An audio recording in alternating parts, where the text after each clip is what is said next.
Reformasi Polri menjadi salah satu tuntutan yang diusung dalam aksi demo akhir Agustus lalu.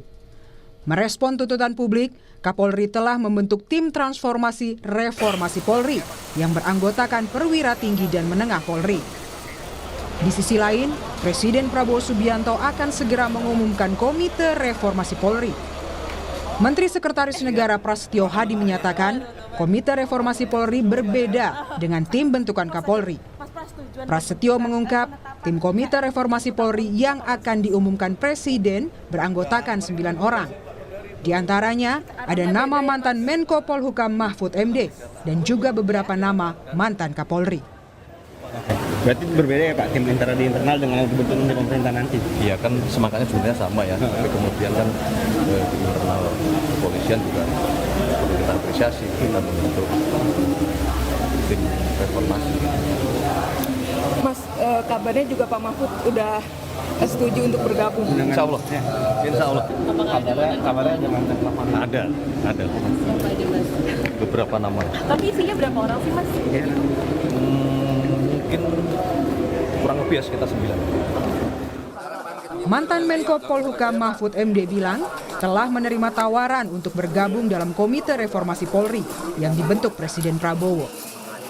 Nah, disitulah kami diskusi banyak, tetapi yang ingin saya pastikan dari diskusi yang panjang itu, saya hanya menyampaikan konfirmasi satu hal, bahwa saya menyetujui seluruh rencana Pak Prabowo untuk reformasi, dan saya bisa ikut membantu dalam tim reformasi Polri saja. Sebelumnya, Kapolri Jenderal Listio Sigit Prabowo telah mengumumkan pembentukan tim transformasi Reformasi Polri. Kapolri menegaskan pembentukan tim ini sebagai bentuk komitmen Polri untuk melakukan perbaikan institusi, meningkatkan transparansi, dan memenuhi harapan masyarakat.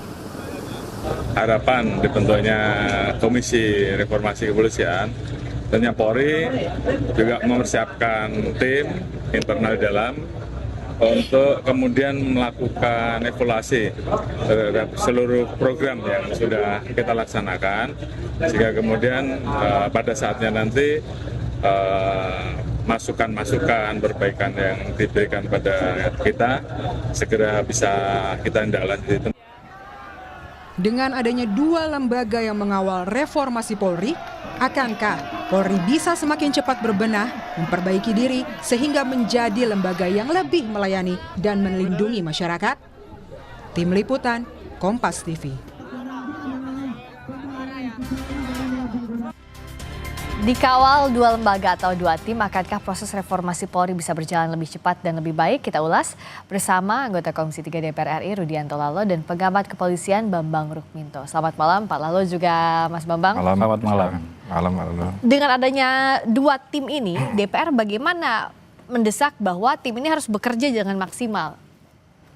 Yang pertama tentu pembentukan tim transformasi reformasi Polri yang dibentuk oleh Pak Kapolri. Ya. Saya kira itu kita harus tanggapi sebagai respon cepat untuk menerjemahkan apa yang menjadi keinginan publik, keinginan Bapak Presiden yang ingin membentuk Komite Reformasi Polri. Yang sampai hari ini memang belum dikeluar kepresnya siapa-siapa nanti yang duduk di Komite Reformasi Polri. Kalau ditanya bagaimana nantinya, ini kan yang dibentuk Pak Kapolri kan internal ya, diisi oleh tidak akan tumpang tindih dengan yang dibentuk Presiden. Sementara Presiden tentunya akan pasti membentuk orang luar ya, ya di luar kepolisian. Tentu kalau ini kemudian duduk bersama, itu kan bagus, ya kan? Ada 2 internal dan eksternal duduk bersama kemudian merumuskan ide-ide gagasan apa yang kemudian lahir untuk perbaikan Polri ke depan, kan itu. Ya. Apa yang perlu diperbaiki Polri, tim inilah yang akan bekerja bersama saya kira. Karena kalau hanya sekedar Komite Reformasi dibentuk Presiden, tentu pasti akan berkoordinasi dengan internal kepolisian. Sehingga ketika kemudian sudah ada bentukan Pak Kapolri, ini akan sinergi nantinya, kolaborasi untuk merumuskan gagasan apa untuk memperbaiki Polri. Kalau Mas Bambang lihatnya 2 struktur ini ya, yang dibentuk internal Polri, yang dibentuk Presiden, apakah akan bisa saling melengkapi atau semestinya digabung dalam satu tim? Harusnya bisa saling melengkapi ya. Tadi saya barusan dari Mabes Polri mengikuti rapat dengar pendapat ya kawan-kawan dari beberapa kawan-kawan dari luar, saya dan banyaklah tokoh-tokoh, Mas Prof. Hermawan Sulistyo, Prof. Basuki, Reksobowo, banyak tadi, ada sekitar 32 tokoh yang membahas yang ini hadir, khusus, Mas? membahas ini juga, membahas tim. Tadi nomenklaturnya sudah berubah ya. Apa itu? Menjadi tim akselerasi transformasi Polri. Tim akselerasi transformasi Polri. Ya, jadi bukan tim transformasi reformasi Polri. Ya, kemarin kan jadi dengan diksi atau nomenklatur itu kan jadi bingung ini reformasi atau transformasi seperti itu. Tapi tadi sudah berubah. Artinya langkah-langkah strategis sudah dilakukan oleh Polri untuk mendengarkan apa masukan-masukan dari masyarakat. Itu harapannya sih memang ada percepatan terkait dengan upaya membangun Polri yang profesional seperti itu. Memang publik tentunya skeptis apakah karena ini diisi oleh kawan-kawan Polri sendiri 52 orang kan. Ya. Ini jangan-jangan ini hanya sekedar gimmick saja untuk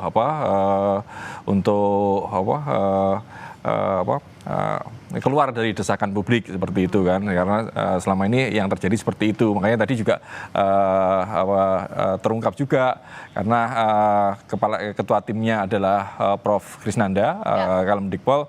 Beliau kan pensiun 3 bulan ini. Saya sampaikan juga jangan-jangan ini 3 bulan selesai kan seperti itu kan. Jangan sampai seperti itu juga karena problem harus benar-benar beres gitu. Dan yang ini bukan sebagai upaya pencitraan, tapi benar-benar membangun atau melakukan transformasi yang lebih substansial seperti itu. Yang substansialnya tuh apa kalau dari DPR yang harus dikejar oleh tim ini? Saya kira kan kalau bicara 3 hal struktural udah bagus ya kan.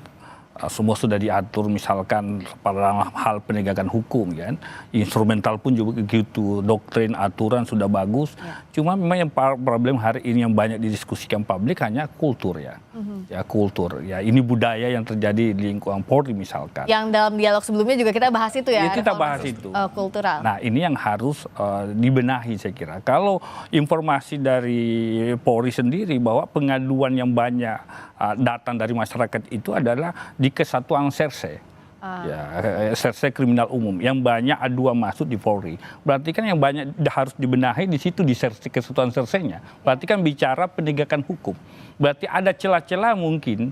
Ya ini juga ke depan kita harus selesaikan hukum acara kita sebagai pedoman hukum material kita, sebagai itu yang menuntun APH dalam menegakkan hukum. Jangan sampai aturan-aturan yang misalkan hari ini KUHAP kita tidak ada kepastiannya soal limitasi waktu kapan penyidikannya, kapan tersangka berakhir dan sebagainya. Itu kan membuka ruang-ruang celah ya untuk penyalahgunaan kewenangan, penyalahgunaan kekuasaan. Sehingga itu yang dikeluhkan oleh masyarakat kita hari ini. Nah, ini yang menurut saya fokusnya. Karena kalau bicara kepolisian, dari Babin Kamtipmas, ujung tombak Polri di tingkat desa kelurahan, itu sangat respon masyarakat luar biasa, Pak Bambang. Luar biasa.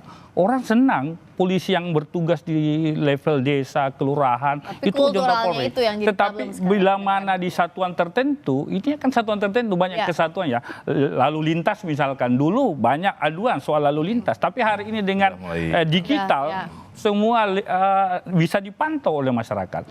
Nah, tapi serse ini penegakan hukum berarti. Ya penegakan hukum mungkin koreksi ya. Nanti kasus viral baru diusut misalkan, ya kan? No viral, no justice. Itu kan keluhan-keluhan masyarakat hari ini. Dan itulah menurut saya fokus tim reformasi untuk membenahi sektor-sektor yang mana banyak aduan laporan masyarakat. Nah, apakah ini yang tadi dibahas, aduan laporan masyarakat soal penegakan hukum yang jadi prioritas? Benar, salah satu yang dibahas tadi masukan dari kawan-kawan ya terkait dengan penegakan hukum itu. Karena polisi ini kan ujung tombak dari national security system sama criminal justice system kan, seperti itu. Artinya dan yang menjadi keluhan-keluhan yang selama ini terjadi memang di penegakan hukum gitu loh. Kasus-kasus kalau no viral no justice dan yang lain-lainnya itu kan seringkali menjadi sorotan masyarakat. Bahkan tadi Pak Wakapolri Komjen Dedi juga menyampaikan secara terbuka terkait dengan assessment yang dilakukan oleh Polri sendiri bahwa ternyata dari sekian jumlah berapa 5.000 lebih dari Polsek, Kapolsek misalnya, terus kemudian Kapolres itu 60% unperformance itu. Kemudian bahkan 80% Dirkrim, saya tadi sempat kurang mendengar ya, SUS atau itu 80% tuh unperformance. Artinya kan ada sesuatu yang problem di kepolisian gitu loh. Memang dan itulah yang harus dibenahi. Nah, dari mana dibenahinya dan apa kritik yang harus segera dijawab, tapi usai jeda di Sapa Indonesia Malam.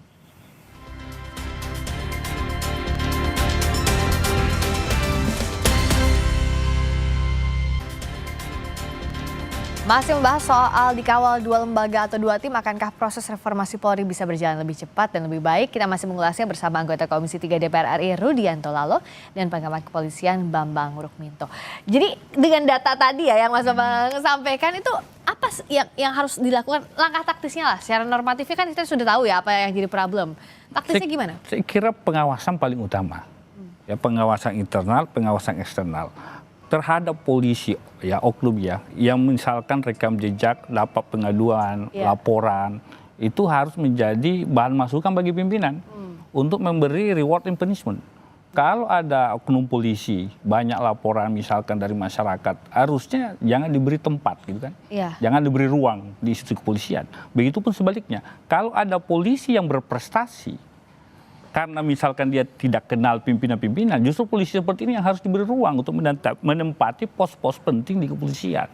Artinya meritokrasinya harusnya jalan. Ya, benar, meritokrasi, terus kemudian sistem pendidikan, itu harus semuanya harus dibenahi. Dan tadi reward and punishment, karena selama ini karena meritokrasi tidak berjalan, karena reward punishment-nya juga tidak jalan gitu loh. Dan seperti yang disampaikan Pak Rudi tadi, kontrol pengawasan itu penting.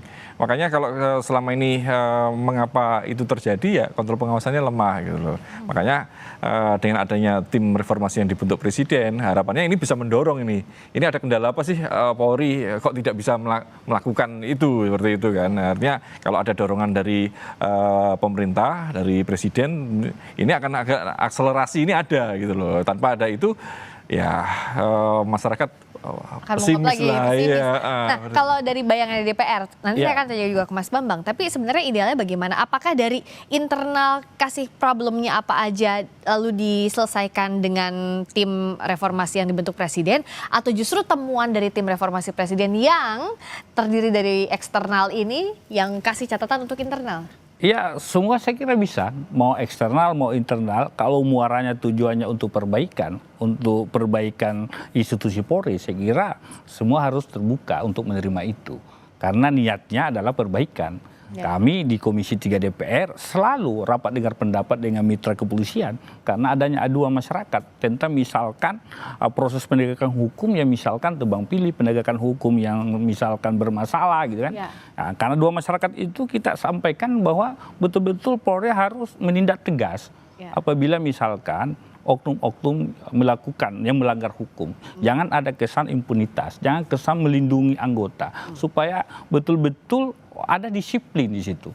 Ya, pendisiplinan terhadap anggota yang melanggar misalkan.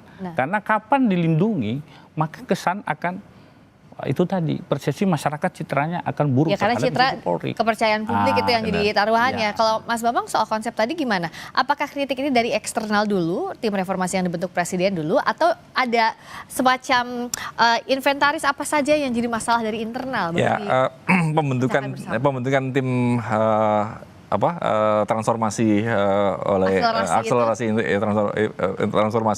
Polri ini salah satunya untuk menginventarisir problem di kepolisian. Tadi juga sempat dibahas apa problem-problem, apakah ada tekanan-tekanan politik sehingga reward and punishment tidak jalan seperti itu. Itu kan juga perlu, tidak mungkin Polri sendiri untuk menyelesaikannya. Makanya eksternal ini penting sekali untuk mendorong, untuk mendukung perbaikan di Polri gitu, seperti itu. Kalau terakhir dari DPR, apa yang ingin didorong segera dari tim ini? Ya, kami berharap karena ini menjadi keinginan publik, keinginan Bapak Presiden dan Kapolri itu sudah menindaklanjuti. Kita berharap tim akselerasi transformasi Polri ini bergerak cepat, memetakan apa persoalan, apa akar masalahnya, lalu kemudian menindaklanjuti di lapangan. Yang pasti tidak sekedar bentuk-bentuk tim, tetapi actionnya di lapangan itu yang penting. Yang utama adalah, menurut hemat saya, reward and punishment itu harus jalan.